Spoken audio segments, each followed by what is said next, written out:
Sir, election नज़दीक आ रहा है तो सिक्किम में बीजेपी का महत्वपूर्ण भूमिका दिख रहा है, तो कैसे प्लान कर रहा है बीजेपी सिक्किम के इलेक्शन के लिए सर? देखिए, सेंट्रल लीडरशिप अभी 2-3 दिन के अंदर ये फैसला लेगी कि सिक्किम के इलेक्शन में हमें किस तरह जाना है। तो 2-3 दिन में आपको पता लग जाएगा कि भारतीय जनता पार्टी चुनाव किस तरीके से लड़ेगी यहाँ पर।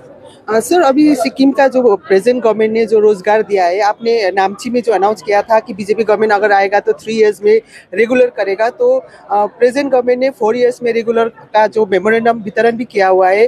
तो अभी प्रश्न उठ रहा है कि उन लोगों को सैलरी कैसे देगा। तो आपने स्पीच में भी बताया कि मुझे ही देना पड़ेगा, और स्टेट प्रेसिडेंट ने बोल दिया कि हमारा गवर्नमेंट आएगा तो सैलरी में कोई प्रॉब्लम नहीं होगा, अगर नहीं आएगा तो प्रॉब्लम होगा कि नहीं होगा, क्योंकि सेंटर में बीजेपी गवर्नमेंट है। देखिए, सिक्किम का जो रिसोर्स ऑफ इनकम है उसमें तो प्रॉब्लम है। अगर सिक्किम गवर्नमेंट के रिसोर्स ऑफ इनकम पर इन लोगों को सैलरी देने की बात आएगी तो आप खुद समझ रहे हैं कि ये संभव नहीं है। इसलिए सेंट्रल गवर्नमेंट और भारतीय जनता पार्टी की जरूरत है।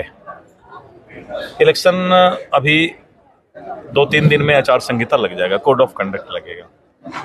सभी लोग चाहते हैं कि किसी तरह मेरी सरकार बचे और सरकार फिर से सत्ता में आए या सरकार हमारा बचा रहे। तो अंतिम समय में पॉलिटिकल पार्टी बहुत सारा काम करती है, तो ये उसी का एक पार्ट है कि ये लास्ट आवर में जो अपॉइंटमेंट किया गया है। लेकिन भारतीय जनता पार्टी है तो सब कुछ मुमकिन है, मोदी है तो मुमकिन है। तो कुछ प्रॉब्लम नहीं होगा स्टेट में कोई भी गवर्नमेंट आने से? अगर बीजेपी साथ रहेगी गवर्नमेंट के और बीजेपी के एमएलए रहेंगे तो निश्चित रूप से इसका कोई रास्ता निकाला जाएगा, क्योंकि रोजगार जरूरी है, एम्प्लॉयमेंट जरूरी है। लेकिन मैंने कहा कि एम्प्लॉयमेंट का मतलब ये नहीं होता है कि 10,000 20,000 रुपया में यूथ को रोजगार देकर उसको एक्सप्लॉइट करें, प्रताड़ित करें। सर, आपने एक भाषण में बोल दिया कि अब बहुत लीडर का लिस्ट है, करप्शन का लिस्ट है, आप लोगों के हाथ में है, तो क्यों डिले कर रहे हैं? कि इसमें कोई ब्लैकमेलिंग टाइप का तो नहीं है? ऐसा नहीं, मैं बताता हूं कि सिक्किम में जो भी कुछ भ्रष्टाचार या करप्शन की बात आई है, जो इसकी संस्था है, जांच करने की संस्था, थोड़ा समय लगता है सारे प्रूफ कलेक्ट करने में, लेकिन गलत लोग नहीं बचेंगे। मैंने ये कहा कि भारतीय जनता पार्टी इस बात को मानती है कि सिक्किम में जिसने भी करप्शन किया है, जिसने भी सिक्किम के लोगों का पैसा लूटा है, वो बचने वाला नहीं है। और उसका जो है हिस्ट्री एजेंसी रेडी कर रही है, जिससे कि सिक्किम का पैसा जिसने भी भ्रष्टाचार के तरीके से कमाया है, भाजपा किसी भी सूरत में उसे बख्शने वाले नहीं है। सर, उन लोगों का नाम इलेक्शन से आगे आएगा या पीछे आएगा? नहीं, ये तो अभी उसका अपना एजेंसी का काम है, एजेंसी काम करेगी।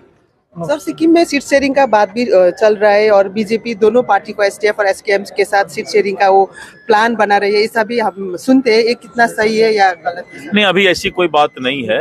अभी सीट शेयरिंग हमारा जिसके साथ अलायंस है, एसकेएम के साथ, देख लेते हैं। अगर डिग्निफाइड अलायंस रहा तो सीट शेयरिंग पर केंद्रीय नेतृत्व फैसला लेगी, नहीं तो फिर भाजपा का एक अलग रोल रहेगा। और भाजपा अगर अकेले आती है तो फिर एक नया इतिहास रचने का भी काम करेगी। ये प्लान हो रहा है सर अकेले आने का भी?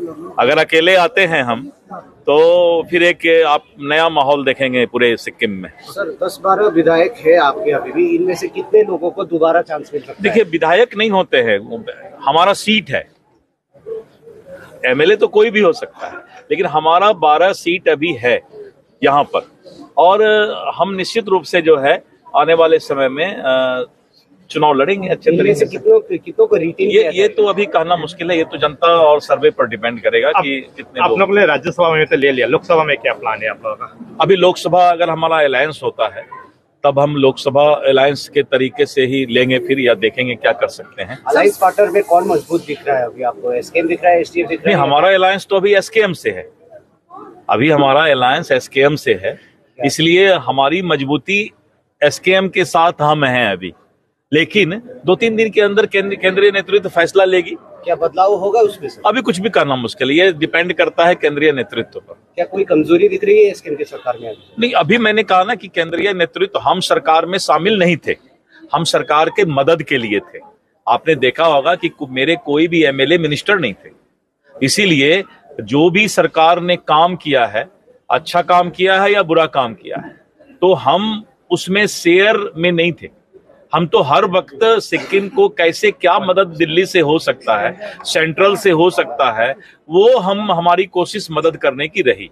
सर वॉयलेंस में भी आपने पहले से बात उठाई है, तो अभी का जो सिचुएशन हुआ है के.एन. राय के ऊपर जो अटैक हुआ है उसके बारे में देखिए, मेरा साफ मैसेज है आज भी, वायलेंस मत करो। सरकार किसी की भी हो, 10 लोगों के साथ अपनी मजबूती दिखाकर किसी के ऊपर अटैक करना, ये सबसे बड़ी बेवकूफ जो राजा होता है या बेवकूफ पार्टी होती है, जो अपने आप को कभी कभी सत्ता के नशे में अपने आप को चूर हो जाती है, ये गलत काम है। वायलेंस मत करो, वायलेंस मत करो, वायलेंस मत करो। सर सीए अब लागू हुआ है, तो सिक्किम में विपक्षी लोग इसका इश्यू बना रहे हैं कि ये बहुत हानिकारक है सिक्किम के लिए। इसका मतलब है कि विपक्षी के पास कोई डेवलपमेंट का मुद्दा नहीं है। जिस स्टेट में पॉलिटिकल पार्टी के पास डेवलपमेंट का मुद्दा हो, करप्शन फ्री सिक्किम की मुद्दा हो, टूरिज्म यहां का कैसे आगे बढ़े उसका मुद्दा हो, एम्प्लॉयमेंट का मुद्दा हो, तो कोई बेवकूफ ही सीए पर जाएगा। क्योंकि 371 ऐप में जो प्रोटेक्शन सिक्किम को है, वहां पर इन सब बातों की चर्चा करना ही बेवकूफ लोग हैं। वैसे जो भी पार्टी बोल रही है, उनको लगता है कि या तो उन्होंने कानून नहीं पढ़ा है या फिर अमित शाह जी का बयान नहीं सुना है। सर बीजेपी के सरकार में यहाँ का विशेष अधिकार 371 F सुरक्षित रहेंगे, इसके क्या गारंटी है? कितने 50 साल हो गए ना, 49 ईयर्स, 49 ईयर हो गए ना। 49 ईयर में किसने गारंटी दिया? आपका जो एग्रीमेंट है 371 ऐप 50 साल से सुरक्षित है और आने वाले 50-100 साल तक, 50,000 वर्ष तक भी सुरक्षित है। Thank you sir. ये सब बेवकूफ पॉलिटिकल पार्टी बेवकूफ बनाते हैं। पॉलिटिकल पार्टी का काम है कि डेवलपमेंट का बात नहीं करेगा, करप्शन फ्री सिक्किम की बात नहीं करेगा, टूरिज्म की डेवलपमेंट की बात नहीं करेगा, एम्प्लॉयमेंट की बात नहीं करेगा। दूसरे प्रदेश में मैं तो बोलना चाहता था कि दूसरे प्रदेश में जब लड़कियां, चेली, आपके यहाँ लड़कियां को जब वो इंटर पास करती है तो उसको स्कूटी मिलता है, एक लैपटॉप मिलता है। आपने सभी जगह देखा, उत्तर प्रदेश में भी, मध्य प्रदेश में भी, राजस्थान में भी 10+2 जो चेली पास करती है उसको उसी दिन एक स्कूटी और एक लैपटॉप मिलता है। सिक्किम क्यों नहीं देता है? बीजेपी आएगी तो 10+2 पास करने वाली चेली को हम स्कूटी भी देंगे और लैपटॉप भी देंगे।